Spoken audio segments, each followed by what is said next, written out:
Chase master బోల్తే chase master. ఏంది DK నా ఒక్కడి వల్లే ఇది సాధ్యమైందా చెప్పా. పడిక్కల్ కెప్టెన్ పట్టిదారుల వల్లే మనం 16 ఓవర్ల లోపే చేజ్ చేసి కంప్లీట్ చేయగలిగినాం. అసలు నాకు బ్యాటింగ్ ఆడే ఛాన్స్ యాడిచ్చారు వీళ్ళ. ఒక బాల్ 6 4 కొట్టినాక సింగిల్ తీసి ఇవ్వండ్రా అంటే అసలు ఇవ్వనే ఇవ్వకపాయా. నువ్వు ఆఫ్ స్ట్రైక్ లో ఉంటే చాలు అభయ, అదే వాళ్ళకి ధైర్యం. వచ్చినోడు వచ్చిన కాడికి 6 4 కొట్టుకుంటా పోతారు. ఒకవేళ వికెట్లు టపటపా పడిపోతున్నా నువ్వు ఉన్నావన్న నమ్మకం ఉంది. జాకబు ఏంది మావా బౌలింగా.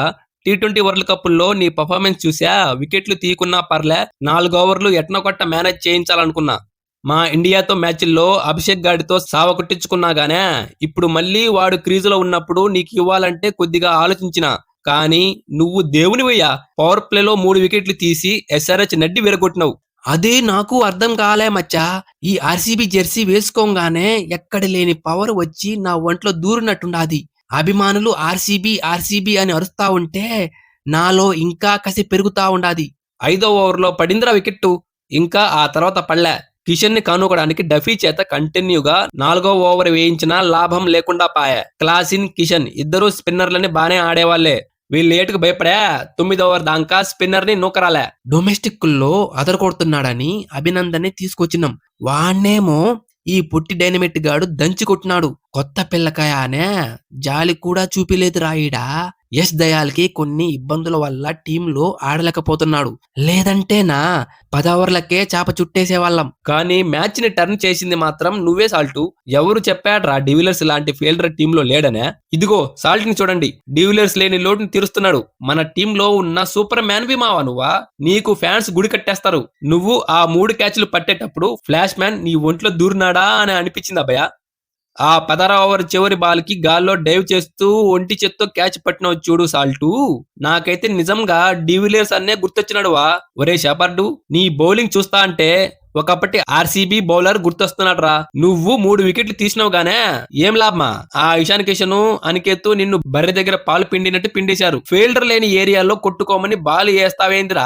బ్యాట్స్మెన్ ని బాల్ తో కాలికి పట్టించి కొట్టచ్చు కదా. అది కూడా ట్రై చేసిన. ఆ అనికేత్ గాడు క్రీజ్ లో డీప్ కెళ్లి మరీ 6లు కొడుతున్నాడు. అయినా ఆ 18వ ఓవర్ లో కోహ్లీ అన్న క్యాచ్ గన పట్టుంటే అనికేత్ 26కే అవుట్ అయ్యేవాడు. సెకండ్ ఓవర్ ఫస్ట్ బాల్ కే ఉనాద్కత్ సాల్ట్ ని అవుట్ చేసి జర్కిచ్చాడు. కానీ నేను వచ్చి రాగానే 6 కొట్టి ఉనాద్కత్ కే జర్కిచ్చా. మన అభినందన్ సింగ్ కి ఆ ఎస్ఆర్హెచ్ వాళ్ళు ఎలా వెల్కమ్ చెప్పినారో నేను కూడా కొత్త పిల్లకాయ డేవిడ్ పైనేకి అదే మాదిరిగా 2 6లు 1 4 కొట్టి వెల్కమ్ చెప్పిన. ఎట్టుందా మన స్ట్రోక. నీ కళ్ళలో ఆ భయమే కనపడలేదా భయ. నువ్వు ఆడతా అంటే నేను స్ట్రైక్ రొటేట్ చేసి నీకే ఇయ్యాలనిపించింది. మంచి మూడ్ లోనే పోతా ఉంటివి కదా. నీ బ్యాటింగ్ అలానే చూస్తా ఉండాలనిపించింది భయ. అయినా అసలు ఈ ఎస్ఆర్హెచ్ వాళ్ళు పెద్ద బౌలర్లా. ఏదో మన సాల్ట్ మామ గుడ్డి మోపన అవుట్ అయిపోయినాడు గానే వీళ్ళు బౌలింగ్ వేస్తా అంటే నాకు అసలు విషయం అనిపించలే కోహ్లీ బాయ్. మలింగ బౌలింగ్ లో విడితి ఇయ్యకపోయినా బాటమ్ హ్యాండ్ తో 4 కొట్టినావు. నువ్వేమన్నా తక్కువ తిన్నావా. 7వ ఓవర్ 5వ బాల్ లో లాఫ్టెడ్ షాట్ ఆడి స్ట్రైట్ 6 కొట్టినావు చూడు. అది మ్యాచ్ కే హైలైట్ అన్నా. మొత్తానికి 21 బాళ్లలో హాఫ్ సెంచరీ కొట్టి టీ20లోనే క్లాసీ ఇన్నింగ్స్ అంటే ఏందో చూపించినావు తమ్ముడు. పడిక్కల్ కి యాడేయాలరా బాలా. మేమేందో కోహ్లీకి సాల్ట్ కి ప్రిపేర్ అయ్యి వస్తే ఈ పడిక్కల్ మమ్మల్ని అరగదీసేశాడు. 8.4 ఓవర్లలో వాడు అవుట్ అయిపోయే టయానికి సగం డ్యామేజ్ చేసేసి పోయినాడు. కిషను, అసలు నీ మైండ్ లో ఏమన్నా ప్లాన్లంటూ ఉన్నాయంట్రా. మనోళ్ళు లెదర్ బాల్ తో వేస్తున్నారా లేదా టెన్నిస్ బాల్ తో వేస్తున్నారా. ఆ ఆర్సీబీ బ్యాట్స్మెన్ లాఫ్టెడ్ షాట్లు ఫ్లిక్లు తప్ప ఏమీ ఆడట్లే. ఓపెనింగ్ మ్యాచ్ ముండ మోపించినారు కదరా. ఈ కెప్టెన్సీతో ఈ బౌలింగ్ తో కప్పు కొట్టేది ఎట్టన్నాయా. కనీసం ప్లే ఆఫ్ కైనా వెళ్తామా. చిన్న స్వామి స్టేడియంలో 200 సరిపోవు కావ్య మేడం. ఓ 250 పైనే కొట్టాలా. ఆర్సీబీలో 8 మంది బ్యాట్స్మెన్ ఉన్నారనుకుంటే అందులో ప్రతి ఒక్కడు మ్యాచ్ విన్నరే. ఆ 8 మందిని అవుట్ చేసినప్పుడే మనం గెలిచినట్టు. మేము చూసిన వాళ్ళలో బెస్ట్ కెప్టెన్ ఇషాన్ కిషన్ ఏనభయ. ఆర్సీబీ బ్యాట్స్మెన్ ఎట్టా అవుట్ అవట్లేదనే ఉన్న 2 రివ్యూలను వైడ్లకి వాడుకొని కనుకేశాడు.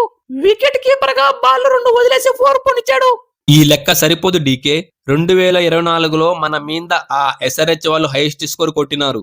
నెక్స్ట్ హైదరాబాద్ లో జరగబోయే మ్యాచ్ లో పొరపాటున మనకి ఫస్ట్ బ్యాటింగ్ ఆడే ఛాన్స్ వచ్చినాదా మనం ఖచ్చితంగా 300 కొట్టి వాళ్ళ మీద పగ తీర్చుకోవాలా.